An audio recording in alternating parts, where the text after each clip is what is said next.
Hello and welcome. Now take a look at the Euro USD currency pair. As all of you guys noticed that Euro USD is still holding above the 0.9965 level, but overall if you draw the Fibonacci retracement on the latest wave around EMA 50, then you notice one thing that Euro USD is showing some hold above that area, but overall it's look like it's a pole and it's a flag pattern. You can see bearish flag pattern in the H4 time frame formed, and also if you look at the head and shoulder pattern techniques, this is the betting techniques of the trader.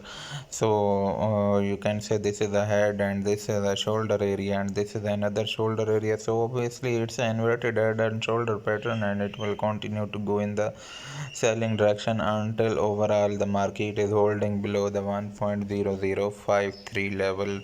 So according to my point of view, that gold market is bearish and pound is bearish. So after some range it will continue to go in the selling direction until holding below the 1.0053 level. So how to trade today in the Euro USD currency pair? In the Euro USD currency, where if you want to take the safe entries, then obviously wait for the any close above the 1.0023 level. If the market close any H4 candle above that area, then obviously you will take the buying opportunity up to the 1.01216 level.